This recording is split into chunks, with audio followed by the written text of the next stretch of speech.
اللہ اپنی یہ نعمت سمجھ کر کے مجھے اس کے ذریعے سے یہ فائدہ بھی مل رہا ہے، یہ بھی مل رہا ہے، یہ بھی مل رہا ہے، یہ بھی مل رہا ہے، تو اتنے فائدے جس سے مل رہے ہو، اگر اس کی طرف سے کوئی مجھے تکلیف بھی پہنچ رہی ہے، کوئی نقصان بھی ہو رہا ہے، تو اس کے فوائد زیادہ ہیں اور اس کے نقصان کم ہیں، پھر ایسے موقع پر آدمی ان فوائد کو دیکھتے ہوئے ان نقصانات سے درگزر کر لیتا ہے۔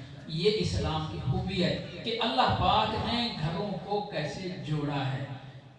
مشکاہ شریف کی ایک حدیث ہے کہ شیطان پانی پر تخت بچھاتا ہے، پانی پر صبح صبح تخت بچھاتا ہے اپنا بڑا شیطان، اور اپنے چیلوں کو بلاتا ہے، جو بھی لوگوں کو کراؤ، اپنے جو نقصان ہوتے ہیں کراؤ، پورا لشکر بھیج دیتا ہے، اور جب وہ چلے جاتے ہیں شام کو پھر تخت بچھاتا ہے اور پھر ان سے کارگزاریاں سنتا ہے۔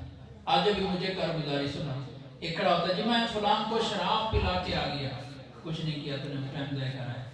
دوسرا کہتا ہے، جی میں نے اس کی فرض نماز چھڑایا، کچھ نہیں کیا، تو نے ٹائم ضائع کرایا۔ سناتے رہتے ہیں۔ ایک چھوٹا سا بچونگڑا شیطان آتا ہے اور کہتا ہے، جی میں میاں بیوی میں لڑائی ڈلوا کے آیا ہوں، طلاق دلوا کے آیا ہوں۔ کہتے ہیں کام تو کرایا، آج میرے سینے سے لگی، کام تو کرایا سر۔ یعنی ایک میاں بیوی کی لڑائی سے کتنے خاندانوں میں پھوٹ پڑ جاتی ہے، کتنی نفرتیں اور لڑائیں، اور پھر کیسوں کا پر مقدمات تک کہاں تک معاملہ چلا جاتا ہے۔ تو اس سے سمجھ میں یہ آیا کہ سب شیطان کو سب سے زیادہ خوش کرنے والی چیز گھر کی آپس کی لڑائی ہے، میاں بیوی کی لڑائی ہے۔ اب اس لڑائی کو ختم کرنے میں ہمیشہ کردار مرد نے ادا کرنا ہے۔ مرد کی مردانگی یہی ہے، مرد کی مردانگی سوٹی اٹھانی نہیں ہے، بندوق اٹھانی نہیں ہے، مکہ مارنا نہیں ہے۔ ایک طرف وہ کہہ رہے بے عقل مخلوق ہے، پھر بے عقل مخلوق کے ساتھ لڑنے والوں سے بڑا بے عقل ہے جو بیوقوف کی بیوقوفی پر لڑے، جب مان رہا ہے کہ وہ بے عقل مخلوق ہے پھر اس پر لڑ بھی رہا ہے۔ تو اللہ نے تجھے عقل مند بنایا، تجھے سمجھدار بنایا کہ تو نے اس کی بے عقلی کو اس طرح سے قابو کرنا ہے کہ گھر کا گھر بچ جائے اور فتنہ نہ ہو، لڑائی نہ ہو اور محبتیں قائم ہو جائیں۔ یہ اللہ کا کیسا خوبصورت دیا ہوا اسلام کی صورت میں نظام ہے، کیسا ایک حکم شریعت کا رحمت والا، مبارک اور نعمتوں والا، جو دنیا کے اعتبار سے بھی رحمت ہے، آخرت کے اعتبار سے بھی رحمت ہے۔ اللہ پاک اس شریعت کی اور اس دین کی ہمیں نعمت سمجھ کر قدر کرنے کی توفیق عطا فرمائے۔ وآخر دعوانا